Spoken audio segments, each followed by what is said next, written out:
いやー、このスケスケ感がたまりませんな。変態がいる。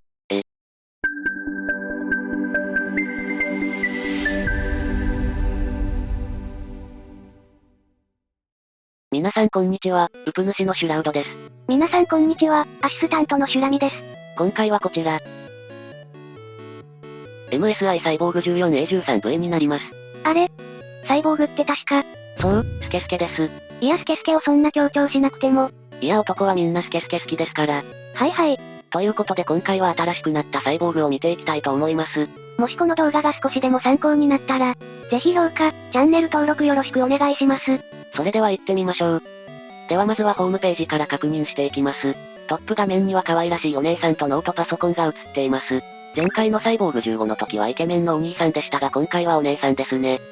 今回のゲーミングノートの特徴としては、第13世代インテル Core i7 プロセッサーを搭載し、さらに GeForce RTX 40シリーズラップトップ GPU が搭載され、14インチというサイズになって持ち運びもできる大きさになったことですね。で、その持ち運びやすい大きさについてですが、最薄部 22.3mm、軽さ 1.6kg となっています。後ほど実物をお見せしますが、今までの MSI のゲーミングノートに比べると、かなり軽いし、薄いなって感じはしました。サイボーグはサイバーパンクの世界にインスパイアされたデザインとなっており、本体の随所にスケルトンデザインを採用しています。スケルトンの部位などは後ほど実物で確認していきましょう。さらにその下にはスペックが書かれています。今回紹介するサイボーグ 14A13V にはいくつかのスペックがあります。CPU はすべてインテル Core i7-13620H になるのですが、GPU は NVIDIA GeForce RTX 4060ラップトップ GPU または NVIDIA GeForce RTX 4050ラップトップ GPU または NVIDIA GeForce RTX 3050ラップトップ GPU の3種類。メモリが 16GB から 64GB で、SSD は 512GB から 1TB。OS は Windows 11ホームまたはプロのラインナップとなっています。細かいところで種類が多いのね。ですね。今回お借りしたゲーミングノートは、こちらのメモリ 16GB、SSD1TB、GeForce RTX 4060ラップトップ GPU のモデルとなります。先に価格を出しますが、アークさんなどで18万4800円で発売しているモデルとなります。金額的にはもちろん安い価格のものではありませんが、20万円を切るモデルなので、これからゲーミングノートを買いたいって人には選択肢の一つに入るかなと思います。さらにホームページを見ていきましょう。その下には GPU について書かれていました。NVIDIA DLSS3、レイトレーシング、NVIDIA Max-Q の特性ついて書かれていました。NVIDIA DLSS3 とは GeForce RTX 40シリーズに合わせて発表となった技術で、超解像処理を加えた映像品質の向上と、保管フレーム技術になります。使用するには対応タイトルのものしか使用できませんが、その性能は後ほど見ていきましょう。レイトレーシングとは光源から出ている光の量や方向を把握し、水面や物体の表面などで起こる光の屈折や反射など現実世界で発生し得る様々な影響をコンピューターで計算して、より現実に近い映像を作り出す技術になります。NVIDIA Max-Q とはミドルクラス以上の GeForce を薄型ノートパソコンに搭載する技術になります。なので一般的な自作パソコンで使われる GPU に比べて、消費電力と発熱を最小限にしながら、GPU の最大の性能を引き出すことができます。これらの性能については後ほど詳しく検証してみましょう。その次には MSI AI エンジンが書かれています。こちらは AI がユーザーの使い方に合わせてノートパソコンを自動的に最適化したり、Web 会議ソフトを使用する際にスピーカーから発生するサウンドノイズやマイクに集音されてしまった雑音を除去してクリアなサウンドを提供するシステムとなっています。ミーティング用やゲーミング用、オフィス用など様々な状況に合わせて変わっていくみたいです。続いてディスプレイについては、ゲーミングモニターでは標準となってきたリフレッシュレート 144Hz のモニターとなっています。液晶パネルは製品型番によって違うみたいなのです。その下にはクーラーのことが書かれていました。こちらのゲーミングノートは冷却ファンが一つのモデルみたいです。DDR5 メモリ対応や Wi-Fi 6E 対応、PCIe Gen 4、例の M.2 SSD にも対応となっています。さらに今なら必ずもらえる3つの特典がありまして、2024年5月31日金曜日まで購入者限定で MSI ノートパソコン製品を購入してレビューを投稿していただくと、1、Steam ウォレット1000円相当分、2、キングソフト WPS Office 2、3、MAGIX Movie Studio 2022、これらがもらえるみたいです。こちらのキャンペーンは今回のゲーミングノート以外にも対応しているみたいなので、気になる方は概要欄からチェックしてみてください。では実際に開封をしていきましょう。シュラララ。それでは開封をしていきましょう。開け口は箱の上部、映像では下部分から開封していきます。その中にはノートパソコン本体と、ノートパソコンの下と側面に付属品が入っております。本体の下にはクイックガイドが入っていました。こちらが電源アダプターになります。こちらの電源アダプターは 20V6A の 120W のものとなります。PSE マークなどももちろん記載されています。あとは電源ケーブルですね。付属品は以上になります。必要最低限ですね。それでは続いて本体も見ていきましょう。持ってみた感じ、14インチなのでかなり小さく軽く感じました。スケスケゲーミングノートパソコンね。どのぐらい透けているのか楽しみですね。ということでこちらが本体となります。全体的な色は黒ベースのガンメタっぽい感じです。天板にはみんな大好きドラゴンがしっかり入ってます。結構ダークな感じでかっこいい色合いではあります。裏面は切れ目が入っており、中がうっすら見えるスケルトン仕様になっています。今回はクーラーが一つだけなのでそこははっきり見える感じですね。続いてインターフェースも見ていきましょう。こちらは本体の左側になるのですが、ケンジントンロック、USB 3.2 Gen 1 Type A とオーディオコンボジャックが付いております。続いて右側は USB 3.2 Gen 1 Type A、USB 3.2 Gen 2 Type C、HDMI、電源となっています。こちらの Type C は映像出力にも対応しております。左側よりも右側にインターフェースが固まっている感じです。個人的な意見としてはできたら左側にインターフェース系は固まってくれると FPS ゲームや編集するときに嬉しいなとも思います。毎回言っているような気もします。そして最後に背面に LAN が付いています。これは地味にありがたいですね。背面にも取り付けができるのであれば、例えば電源コネクタなども背面に付いてくれると、左側のインターフェースが少なくなるかなと思います。続いては内部です。ディスプレイのベゼルも太すぎず黒ベースでかなりかっこいいです。キーボードも WASD はスケルトンなのはゲーミング感がありますよね。キーボード配列は日本語配列で、点キーレスとなっています。また電源ボタンは、右上にあり、こちらもスケルトンとなっています。こちらのキーサイズは 15mm、キーピッチは 19mm となっています。打鍵感はスイッチのカチカチなどは特に感じないのですが、押し心地は結構しっかりしていました。ディスプレイはノングレアで、上部には92万画素のマイク内蔵のウェブカメラが搭載されています。ビジネス系のネットミーティングなどには問題なく使えそうです。大型のタッチパッドも付いており、ピンチインやピンチアウトなどにも対応しています。では最後に基本スペックのまとめです。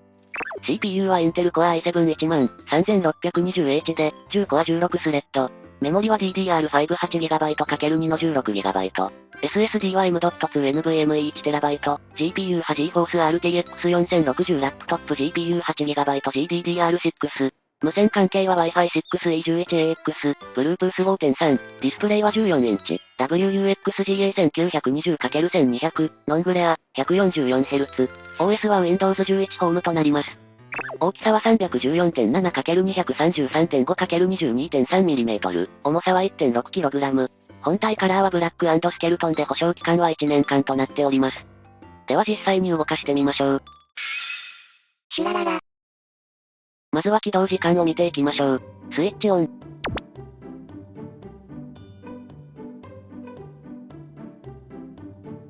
約6秒ほどで MSI のロゴが出て、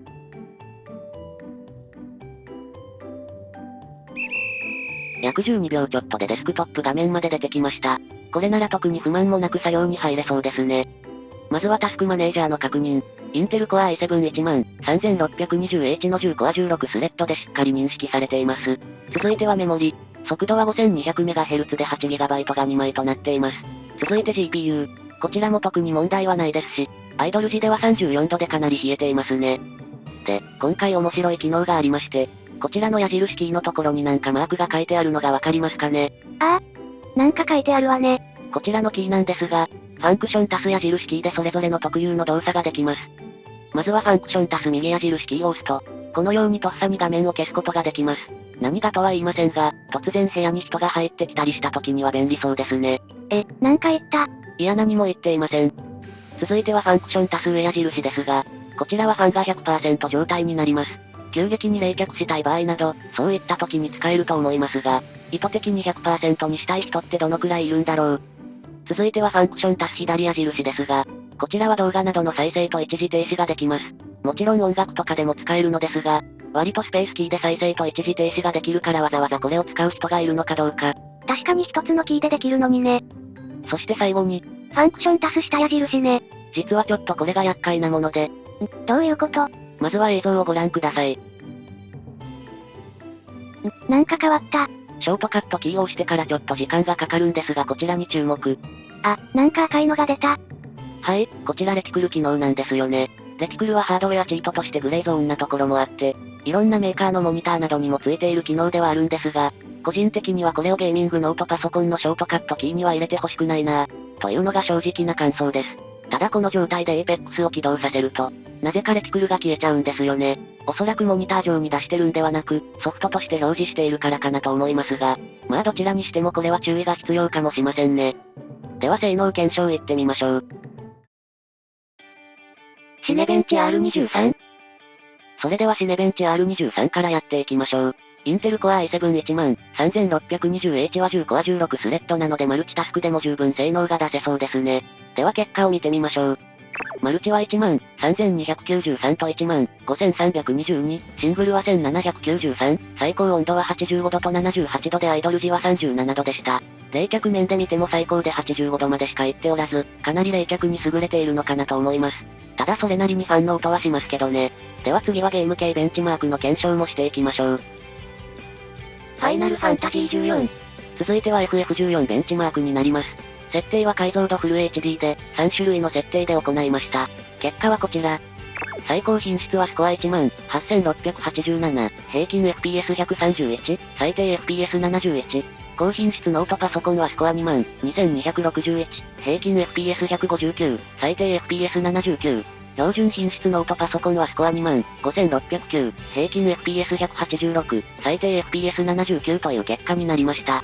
FF14 は最高品質でもそれなりに遊べそうな結果ですね。では次。サイバーパンク2077。続いてはサイバーパンクです。まずは設定はフル HD の画質はウルトラ設定で、レイトレーシングオフで行いました。平均60までは出てないですが、割と FPS が出てる気がします。結果はこちら。平均 FPS54.3 で最低 FPS44.41 という結果になりました。レイトレーシングがなければ割と遊べそうな結果ですね。続いてはレイトレーシングをウルトラにして、DLSS オンとオフで計測してみました。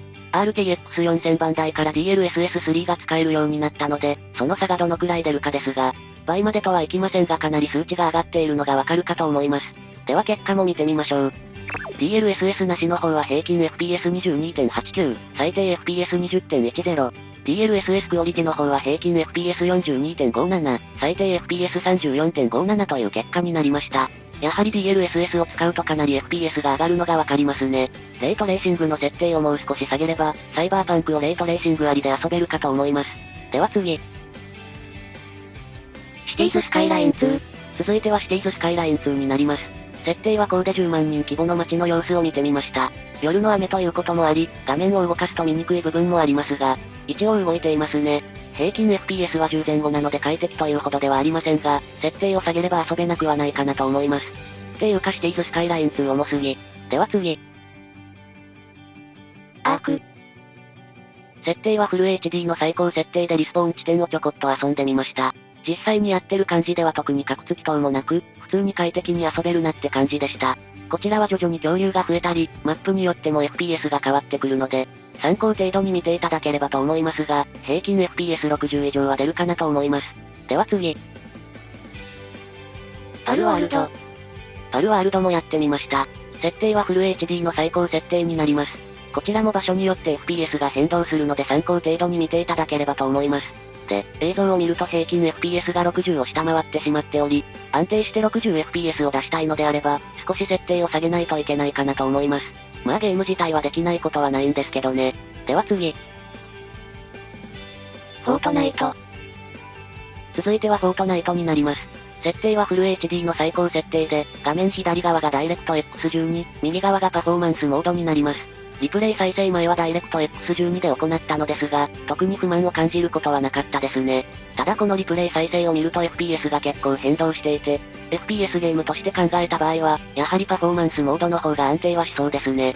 パフォーマンスモードであれば、平均 FPS も300を超えていたりと十分すぎますね。では次。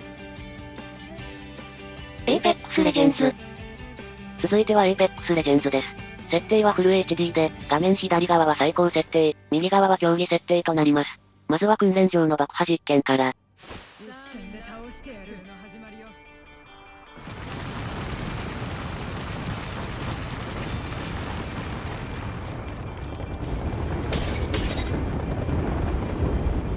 最高設定でもギリギリ 144fps、競技設定なら 200fps を超える結果となりました。続いては実際の戦場です。こちらは全く同じものではないので参考程度に見てください。どちらも着地から3分後の映像なんですが、最高設定でも 150fps、競技設定だと 186fps まで出ています。ただ最低 FPS が最高設定では 117fps となっているので、安定して 144fps を出したい場合は競技設定の方がいいですね。まあやっていて、144fps を切ったかどうかは私にはわかりませんでしたが。では次。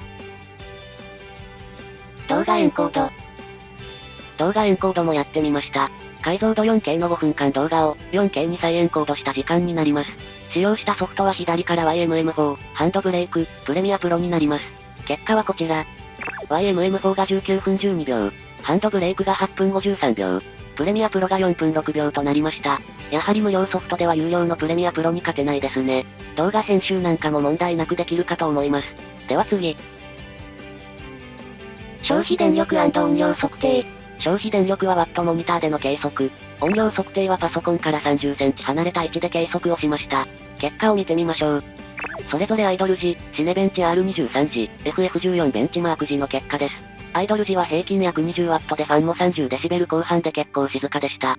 シネベンチ中は約 110W でファンの音量も50前後と割と差あって音が聞こえました。逆に FF14 ベンチマークの方が 40dB 後半ですが、ファンの音は静かに感じました。検証中に Apex などをヘッドセットでやってみましたが、その際は音はほとんどわからなかったです。はい、ということで今回は、MSI のゲーミングノートパソコン、サイボーグ 14A13V をご紹介しました。あんた的にはどうだった？良かった点は、14インチサイズなので持ち運びやすい。省電力でフル HD なら割と快適にゲームができる。アイドル時は静か。そんなところですかね。じゃあ悪かった点は？悪かったところ。あくまで個人的な意見ですが、14インチなんでずっとゲームをしてると割と疲れました。それは年ね。あとはファンの全開時は割と音が大きいってことですかね。もちろんノートなんで仕方がないところもありますし、ヘッドセットをしてればゲーム中はあまり気にはなりませんでした。そして最後は、レティクルですかね。まあ使わなければ問題ないんですが、ただゲーミングノートパソコンとしてはとても良いとは思います。もし気になる方は概要欄からチェックしてみてください。ということで本日はここまで。もしこの動画が少しでも参考になったら、ぜひ評価、チャンネル登録よろしくお願いします。ご視聴ありがとうございました。シュラララじゃんけん。じゃんけん。ポン。